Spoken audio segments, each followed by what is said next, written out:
ilalim ng ilaw ng kalsada, mag-isa, tahimik ang gabi, pero ka ba ang kasama? Hindi mo alam kung anong haharapin, pero lakad ka pa rin, dahil ito ang tungkulin. May panalangin sa bulsa, may larawan sa dibdib ng asawa at mga anak na dahilan ng pag-ibig. Kahit pagod ang katawan, di pwedeng tumigil kapag may nanganganib. Ikaw ang lalapit. Hindi lahat nakakaintindi sa bigat ng unipormeng suot na responsibilidad, pero pinipili mo pa rin ang tama kahit ikaw ang masugatan. Pulis Pinoy, matatag ang puso, sa panganib ikaw ang unang tumatayo.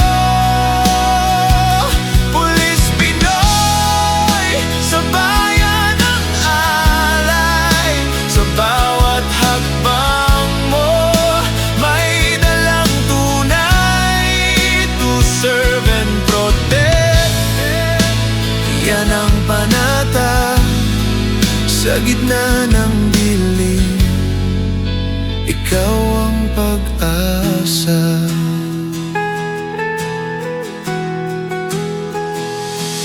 May mga araw na luha ang kapalit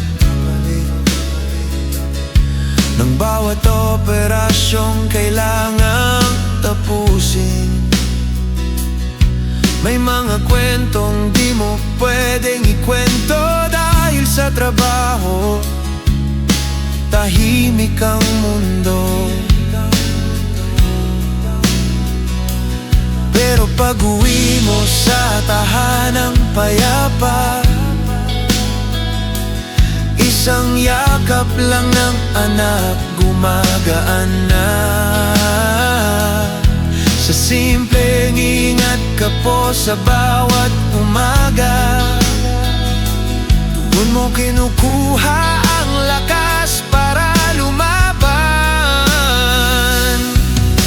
Hindi ka perpekto, tao ka rin, nasasaktan, napapagod din, pero sa bawat pagdududa ng mundo,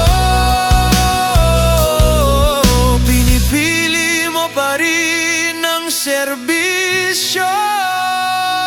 Pulis Pinoy, matatag ang puso, sa panganib ikaw ang unang tumatayo. Pulis Pinoy, sa bayan ang alay, sa bawat hakbang mo may dalang tunay, to serve and protect. Yan ang panata sa gitna ng dilim, ikaw ang pag-asa. Kung may matitinong pulis, huwag sana silang kalimutan. Sa bawat pagsaludo may pamilya ring naghihintay sa kanilang pag-uwi. Pulis Pinoy, di sumusuko sa gitna ng gulo, ikaw ang tumitindig. Pulis Pinoy, tapat sa oath mo, kahit mahirap lumalaban ng tahimik, to serve and protect hanggang dulo ng laban. Pag-ibig sa bayan, yan ang dahilan. gabi, ingat kayo. Salamat sa serbisyo.